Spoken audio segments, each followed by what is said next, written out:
नमस्कार दोस्तों, GK GS के प्रैक्टिस सेट 65 में आप सभी का स्वागत है। दोस्तों, ये वीडियो सभी के लिए इम्पोर्टेंट होने वाला है। जो भी स्टूडेंट किसी भी एग्ज़ाम की तैयारी कर रहा हो, जिसमें दोस्तों जनरल अवेयरनेस और जनरल साइंस से रिलेटेड क्वेश्चन आते हैं, उन सभी के लिए वेरी इंपॉर्टेंट होने वाला है। दोस्तों, बने रहिएगा वीडियो के अंत तक। चैनल को सब्सक्राइब कर दीजिएगा, वीडियो को पूरा कर देखिएगा और लाइक ज़रूर कर दीजिएगा। चलिए क्वेश्चन को शुरू करते हैं। दोस्तों, पहला क्वेश्चन है और पहला ही क्वेश्चन दोस्तों बहुत ही इंपॉर्टेंट क्वेश्चन है। स्थानीय स्वशासन जो लोकल गवर्नेंस होता है दोस्तों, निम्नलिखित में से किस सूची के अंतर्गत शामिल किया गया है। टोटल दोस्तों 3 प्रकार की सूची होती है: राज्य सूची, संघ सूची और समवर्ती सूची।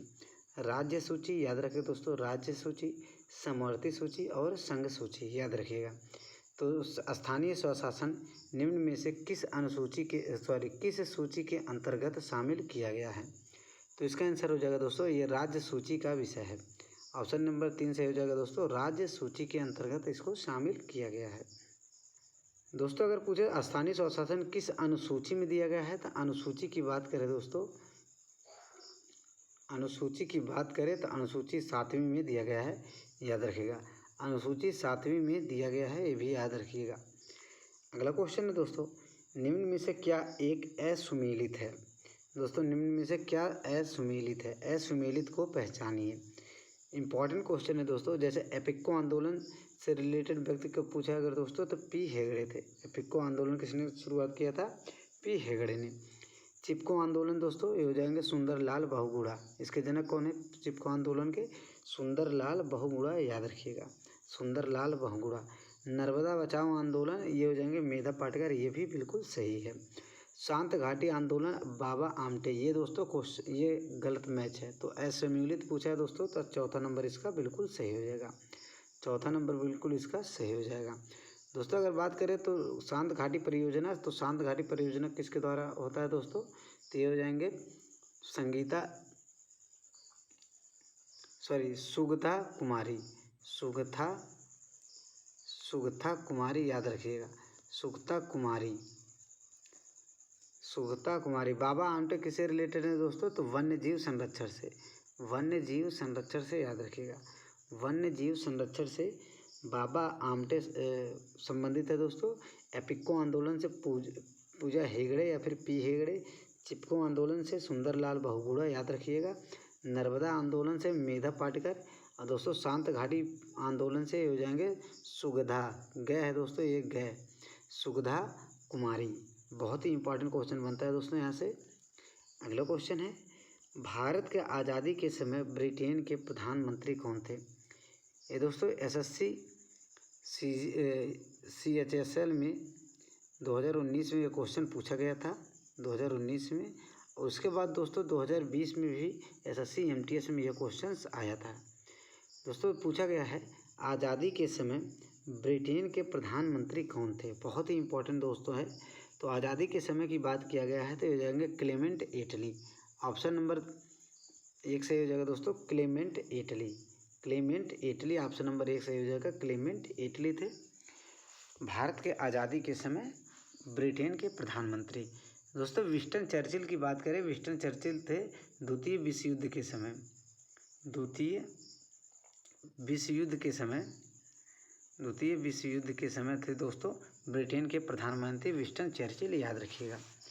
अगला क्वेश्चन है, भूकंप की तीव्रता किसमें मापी जाती है। भूकंप की तीव्रता कैसे मापी जाती है या फिर किससे मापी जाती है। दोस्तों चारों के चारों ऑप्शंस बहुत ही इंपॉर्टेंट हैं। जैसे दोस्तों लैक्टोमीटर से दोस्तों दूध की शुद्धता, याद रखिएगा, दूध की शुद्धता मापते हैं लैक्टोमीटर से। सिस्मोग्राफ से मापा जाता है दोस्तों भूकंप की तीव्रता। फेदोमीटर से समुद्र की गहराई, याद रखिएगा, समुद्र की गहराई, याद रखिएगा, समुद्र की गहराई। स्पीडोमीटर से दोस्तों याद रखिएगा वाहन की गति, याद रखिएगा दोस्तों, वाहन की गति किससे मापते हैं? स्पीडोमीटर से। वाहन की गति स्पीडोमीटर से। और वाहन द्वारा पहिए में कितना दूरी तय किया गया है दोस्तों, उसको मापा जाता है ओडोमीटर से। वाहन द्वारा पहियों से कितनी दूरी तय की गई है उसे मापा जाता है ओडोमीटर से। लैक्टोमीटर से दूध की शुद्धता मापा जाता है। सिस्मोग्राफ में दोस्तों भूकंप की तीव्रता मापा जाता है। फेदोमीटर से दोस्तों समुद्र की गहराई मापा जाता है। स्पीडोमीटर से वाहन की गति मापा जाता है। अगला क्वेश्चन है, संविधान के किस भाग में निर्वाचन आयोग का उल्लेख किया गया है? वेरी वेरी इंपॉर्टेंट क्वेश्चन दोस्तों। संविधान के किस भाग में निर्वाचन आयोग का उल्लेख किया गया है? दोस्तों निर्वाचन आयोग किस अनुच्छेद में दिया गया है? तो अनुच्छेद 324 में स्पेशल रूप से दिया गया है। अगर निर्वाचन आयोग से संबंधित जैसे वोट डालने का अधिकार और भी कोई समस्या है तो ये पूरा के पूरा निपटारा करता है 329 तक। अनुच्छेद 324 से लेकर अनुच्छेद 329 तक टोटल निर्वाचन आयोग से संबंधित प्रावधान दिए गए हैं, याद रखिएगा। तो संविधान के किस भाग में दिया गया है? तो संविधान के भाग दोस्तों 15 में दिया गया है। ऑप्शन नंबर 1 सही हो जाएगा भाग 15 में। भाग 17 किससे रिलेटेड है दोस्तों? तो भाग 17 की बात करें दोस्तों तो ये हो जाएगा राज्य भाषा के रूप में। राज्य भाषा, याद रखिए दोस्तों, राज्य भाषा के रूप में किया गया है, जो कि 343 में दिया गया है। अनुच्छेद 343 में राज्य भाषा के बारे में उल्लेख किया गया है, याद रखिएगा। अनुच्छेद भाग 18 में क्या दिया गया है? भाग 18 में आपात उपबंध दिया गया है दोस्तों, जो कि 3 प्रकार का होता है। एक अनुच्छेद 352 में दिया गया है, जो कि राष्ट्रीय आपातकाल है। अनुच्छेद 356 में दिया गया दोस्तों राष्ट्रपति शासन। अनुच्छेद 360 में दिया गया है वित्तीय आपातकाल। आपात उपबंध दिया गया दोस्तों भाग 18 में। 3 तरह के आपात उपबंध है, अनुच्छेद 352 में, अनुच्छेद 356 में, अनुच्छेद 360 में। भाग 20 दोस्तों किससे रिलेटेड है? तो हो जाएगा संविधान संशोधन से। संविधान संशोधन से, याद रखिएगा, संविधान संशोधन से, जो कि अनुच्छेद 368 में दिया गया है। संविधान संशोधन की प्रक्रिया अनुच्छेद 368 में दिया गया है। ये दोस्तों साउथ अफ्रीका के संविधान से लिया गया था। साउथ अफ्रीका के संविधान से लिया गया था दोस्तों। ये चारों के चारों ऑप्शन से नोट कर लीजिएगा, बहुत ही इंपॉर्टेंट है दोस्तों। भाग 15 में है निर्वाचन आयोग से संबंधित। भाग 17 में दोस्तों राज्य की भाषा के रूप में अनुच्छेद 343। और भाग 18 में दोस्तों आपातकाल उपबंध दिया गया है। भाग 20 में है दोस्तों संविधान संशोधन की प्रक्रिया। अगला क्वेश्चन है, अजंता की गुफाओं का निर्माण किसने करवाया था? अजंता की गुफाओं का निर्माण किसने करवाया था? बहुत ही इंपॉर्टेंट है दोस्तों। अजंता की गुफाओं का निर्माण किसने करवाया था? तो इसका आंसर हो जाएगा दोस्तों गुप्त शासकों ने। गुप्त शासकों ने, ऑप्शन नंबर 1 सही हो जाएगा दोस्तों गुप्त शासकों ने अजंता की गुफाओं का निर्माण करवाया था। दोस्तों बात करें पल्लव राजा ने क्या बनवाया था, तो पल्लव राजा से रिलेटेड अगर पूछता है तो हो जाएगा कांचीपुरम का मंदिर। कांचीपुरम का मंदिर किसने बनवाया था दोस्तों? कांचीपुरम का मंदिर तो पल्लव राजा ने। चंदेल शासकों ने या फिर चंदेल राजाओं ने क्या बनाया था दोस्तों? खजुराहो का मंदिर। खजुराहो का मंदिर किसने बनाया था? खजुराहो का मंदिर। तो ये हो जाएगा चंदेल राजाओं ने बनवाया था खजुराहो का मंदिर। राष्ट्रकूटों की बात करें दोस्तों तो राष्ट्रकूटों ने किसका बनाया था? तो एलोरा की गुफा बनवाया था दोस्तों राष्ट्रकूटों ने। एलोरा की गुफा बनवाया था राष्ट्रकूटों ने, याद रखिएगा। तो गुप्त शासकों की बात करें दोस्तों तो गुप्त शासकों ने बनवाया था अजंता की गुफाओं का निर्माण करवाया था दोस्तों। पल्लव राजा ने कांचीपुरम के मंदिर का निर्माण करवाया था। चंदेल राजाओं ने दोस्तों खजुराहो के मंदिर का निर्माण करवाया था। राष्ट्रकूटों ने दोस्तों एलोरा की गुफाएं बनवाया था। दोस्तों बहुत ही इंपॉर्टेंट है, सभी के सभी पॉइंट नोट कर लीजिएगा या फिर अच्छे से याद कर लीजिएगा। अगला क्वेश्चन है दोस्तों, प्रसिद्ध पुस्तक जुरासिक पार्क के लेखक कौन है? बहुत ही इंपॉर्टेंट है दोस्तों। प्रसिद्ध पुस्तक जुरासिक पार्क के लेखक कौन है? तो इसका आंसर हो जाएगा दोस्तों माइकल क्रिश्चियन। ऑप्शन नंबर 1 सही हो जाएगा दोस्तों माइकल क्रिश्चियन। ऑप्शन नंबर 1 सही हो जाएगा। जुरासिक पार्क के लेखक कौन है? Michael Christian. मैकियावेली की बात करें दोस्तों तो मैकियावेली की पुस्तक का नाम क्या हो जाएगा? तो मैकियावेली के पुस्तक का नाम हो जाएगा दोस्तों द प्रिंस। याद रखिएगा दोस्तों द प्रिंस पुस्तक के लेखक कौन है? तो मैकियावेली। शोभा डे का आप लोग को पता है दोस्तों स्पीड पोस्ट पुस्तक के लेखक कौन है? शोभा डे। एडम स्मिथ के पुस्तक का नाम है दोस्तों एडम स्मिथ के वेल्थ ऑफ नेशन। याद रखिए दोस्तों wealth of nation, wealth of nation याद रखिएगा, wealth of nation, wealth of nation. Michael Christian की पुस्तक का नाम है जुरासिक पार्क। मैकियावेली पुस्तक के नाम है द प्रिंस। शोभा डे की पुस्तक का नाम है स्पीड पोस्ट। एडम स्मिथ की पुस्तक का नाम है वेल्थ ऑफ नेशन।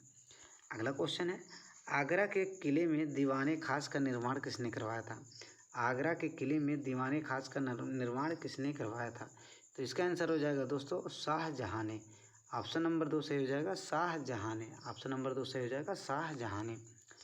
अगला क्वेश्चन दोस्तों, पौधों के तने में, पौधों के तने की वृद्धि, जो दोस्तों पौधे बढ़ते हैं इसकी वृद्धि, पौधों के तने की वृद्धि मापने के लिए किस यंत्र का प्रयोग किया जाता है? बहुत ही इंपॉर्टेंट है दोस्तों, पौधों के तने की वृद्धि मापने के लिए किस यंत्र का प्रयोग किया जाता है? तो इसका आंसर हो जाएगा दोस्तों क्रेस्कोग्राफ। ऑप्शन नंबर 1 सही हो जाएगा क्रेस्कोग्राफ का यूज किया जाता है। पौधों के तने की वृद्धि मापने के लिए क्रेस्कोग्राफ का यूज किया जाता है। दोस्तों टेकोमीटर का प्रयोग कहाँ किया जाता है? तो टेकोमीटर की बात करें दोस्तों तो हो जाएगा घूर्णन गति, किसी वस्तु या फिर सॉफ्ट की घूर्णन गति मापने के लिए, घूर्णन गति के लिए प्रयोग किया जाता है टेकोमीटर। हाइड्रोमीटर पता है दोस्तों, हाइड्रोमीटर का प्रयोग किया जाता है आर्द्रता मापने के लिए, सॉरी घनत्व मापने के लिए, आपेक्षिक घनत्व मापने के लिए। हाइग्रोमीटर आर्द्रता, आर्द्रता मापने के लिए दोस्तों हाइग्रोमीटर का, आपेक्षिक घनत्व मापने के लिए हाइड्रोमीटर। याद रखें दोस्तों, आपेक्षिक घनत्व मापने के लिए हाइड्रोमीटर और आपेक्षिक आर्द्रता मापने के लिए हाइग्रोमीटर। कंफ्यूज मत होइएगा दोस्तों। क्रेस्कोग्राफ का प्रयोग किया जाता है पौधों में कि तने में जो लंबाई होती है, वृद्धि होती है, उसको मापने के लिए। टेकोमीटर का प्रयोग किया जाता है घूर्णन गति मापने के लिए, किसी भी शाफ्ट या फिर जो वृत्ताकार पथ में घूम रहा हो। हाइड्रोमीटर का प्रयोग किया जाता है आपेक्षिक घनत्व मापने के लिए। हाइग्रोमीटर का प्रयोग किया जाता है आर्द्रता मापने के लिए। अगला क्वेश्चन है, सांड की लड़ाई किस देश का राष्ट्रीय खेल है? दोस्तों सांड की लड़ाई किस देश का राष्ट्रीय खेल है? तो इसका आंसर हो जाएगा दोस्तों स्पेन का। ऑप्शन नंबर 3 सही हो जाएगा, स्पेन देश का राष्ट्रीय खेल है सांड की लड़ाई। चीन का क्या है दोस्तों? तो चीन की बात करें तो चीन का हो जाएगा table tennis, table tennis, table tennis हो जाएगा चीन का। नेपाल का हो जाएगा दोस्तों वॉलीबॉल, वॉलीबॉल नेपाल का हो जाएगा दोस्तों वॉलीबॉल।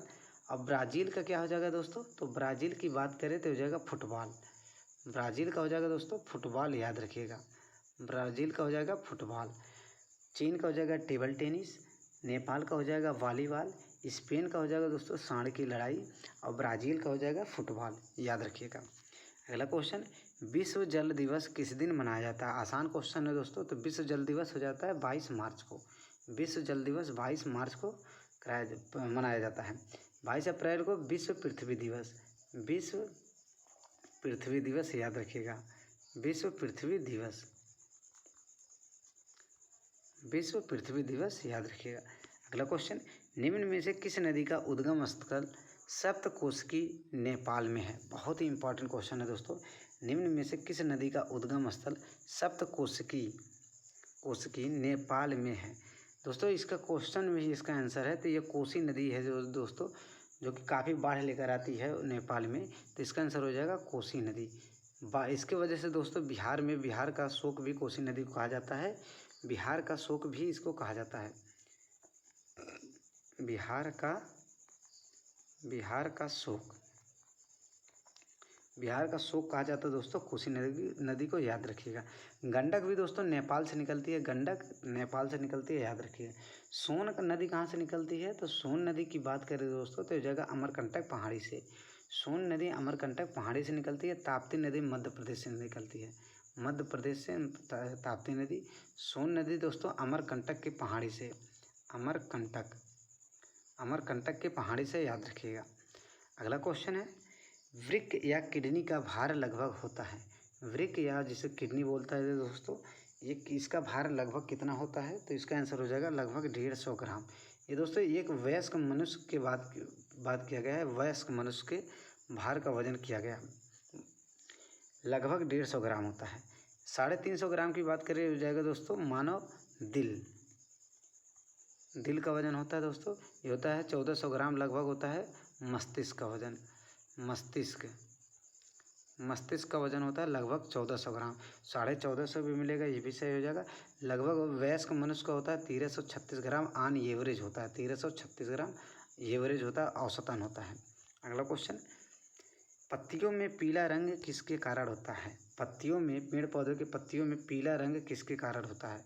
हरा रंग की बात करें दोस्तों तो हरित लवण के कारण हरा रंग होता है, हरा रंग होता है, जिसे दोस्तों क्लोरोप्लास्ट कहा जाता है। हरित लवण के कारण हरा रंग होता है, जो क्लोरोप्लास्ट कहलाता है। कैरोटीन के कारण दोस्तों इसका आंसर हो जाएगा कैरोटीन, ऑप्शन नंबर 1 से हो जाएगा। कैरोटीन के कारण पत्तियों में पीला रंग होता है, याद रखिएगा। अगला क्वेश्चन, नीति आयोग के प्रथम उपाध्यक्ष कौन थे? नीति आयोग के प्रथम उपाध्यक्ष कौन थे? बहुत ही इंपॉर्टेंट है दोस्तों। नीति आयोग दोस्तों आता है 1 जनवरी 2015 को। नीति आयोग 1 जनवरी 2015 को, याद रखिएगा, 1 जनवरी 2015 को, 2015 को। इसके अध्यक्ष, प्रथम अध्यक्ष नरेंद्र मोदी जी थे, प्रथम अध्यक्ष। प्रथम उपाध्यक्ष की बात करें तो हो जाएगा अरविंद पनगड़िया, ऑप्शन नंबर 3 से हो जाएगा दोस्तों अरविंद पनगड़िया, अरविंद पनगड़िया। दोस्तों नीति आयोग का पुराना नाम क्या था? तो पुराना नाम की बात करें तो योजना आयोग, योजना आयोग पुराना नाम था, योजना आयोग। इसके अंतिम उपाध्यक्ष, लास्ट उपाध्यक्ष हो जाएंगे दोस्तों, अंतिम उपाध्यक्ष की बात करें तो ये हो जाएंगे मोंटेक सिंह अहलूवालिया, ये अंतिम उपाध्यक्ष हो जाएंगे योजना आयोग के। योजना आयोग के अंतिम उपाध्यक्ष याद रखिएगा मोंटेक सिंह अहलूवालिया, और योजना आयोग के प्रथम उपाध्यक्ष गुलजारी लाल नंदा, ये हो जाएंगे योजना आयोग के प्रथम उपाध्यक्ष, फर्स्ट हो जाएंगे दोस्तों, फर्स्ट हो जाएंगे दोस्तों लास्ट, हो जाएंगे लास्ट उपाध्यक्ष, लास्ट उपाध्यक्ष याद रखिएगा। योजना आयोग के प्रथम अध्यक्ष पूछे तो हो जाएंगे जवाहरलाल नेहरू, योजना आयोग के प्रथम अध्यक्ष पूछे जवाहरलाल नेहरू, प्रथम उपाध्यक्ष पूछे गुलजारी लाल नंदा। अगला क्वेश्चन, चांदी का लैटिन नाम क्या है? दोस्तों चांदी का लैटिन नाम क्या है? चांदी का लैटिन नाम हो जाएगा दोस्तों अर्जेंटम, अर्जेंटम, ऑप्शन नंबर 3 सही है दोस्तों, अर्जेंटम। चांदी का लैटिन नाम है दोस्तों अर्जेंटम। ओरम है दोस्तों, ओरम हो जाएगा सोने का, सोना का लैटिन नाम है ओरम। फोरम हो जाएगा दोस्तों फोरम, तो फोरम हो जाएगा दोस्तों लोहा का, फोरम हो जाएगा लोहा का, याद रखिएगा। अगला क्वेश्चन, रजिया सुल्तान किसकी पुत्री थी? आसान क्वेश्चन है दोस्तों, तो हो जाएगा इल्तुतमिश की, ऑप्शन नंबर 3 सही हो जाएगा दोस्तों इल्तुतमिश की। इल्तुतमिश को दोस्तों गुलामों का गुलाम कहा जाता है। इल्तुतमिश ने ही दोस्तों इक्तादारी प्रथा लाया था, एकता सेना का भी गठन किया था, इक्तादारी प्रथा लाया था। इल्तुतमिश ने दोस्तों कुतुब मीनार का निर्माण पूरा करवाया था, और शुरू किसने करवाया था कुतुब मीनार को? तो हो जाएगा कुतुबुद्दीन ऐबक ने। अगला क्वेश्चन है, रा किस देश की गुप्तचर संस्था है? रा किस देश का गुप्तचर संस्था है? तो हो जाएगा दोस्तों अपने भारत का, ऑप्शन नंबर 1 से हो जाएगा दोस्तों भारत का। यहाँ पर दोस्तों पाकिस्तान का ISI है, गुप्तचर संस्था ISI है। इजराइल का दोस्तों मोसाद, इजराइल का मोसाद है दोस्तों, याद रखिएगा इजराइल का मोसाद है। अगला क्वेश्चन है, भारत और पाकिस्तान के बीच ताशकंद समझौता कब हुआ? भारत और पाकिस्तान के बीच ताशकंद समझौता कब होता है दोस्तों? 10 जनवरी 1966 को, 10 जनवरी 1966 को होता है ताशकंद समझौता भारत और पाकिस्तान के बीच। अगला क्वेश्चन है, राइबोसोम की खोज किसने किया था? बहुत ही इंपॉर्टेंट क्वेश्चन है दोस्तों, राइबोसोम की खोज किसने किया था? तो इसका आंसर हो जाएगा दोस्तों जी पैलेड ने, जी पैलेड ने, ऑप्शन नंबर 1 सही हो जाएगा जी पैलेड ने, जी पैलेड ने दोस्तों। डी डुबे ने दोस्तों लाइसोसोम की खोज किया था, लाइसोसोम की खोज किसने किया था? तो हो जाएंगे डी डुबे ने। जॉर्ज गाल्जी ने दोस्तों गाल्जी काय का खोज किसने किया था? गाल्जी काय का खोज किसने किया था? तो हो जाएंगे गाल्जी काय, जॉर्ज गाल्जी। रॉबर्ट ब्राउन की बात करें दोस्तों तो केंद्रक की खोज किसने किया था? रॉबर्ट ब्राउन ने। दोस्तों सभी के सभी पॉइंट बहुत ही इंपॉर्टेंट है, सभी के सभी पॉइंट नोट कर लीजिएगा या फिर अच्छे से याद कर लीजिएगा। तो दोस्तों बस आज के लिए इतना ही। उम्मीद करता हूँ दोस्तों वीडियो पसंद आई हो। वीडियो पसंद आए तो चैनल को सब्सक्राइब कीजिएगा, वीडियो को लाइक कीजिएगा और शेयर जरूर करिएगा। धन्यवाद।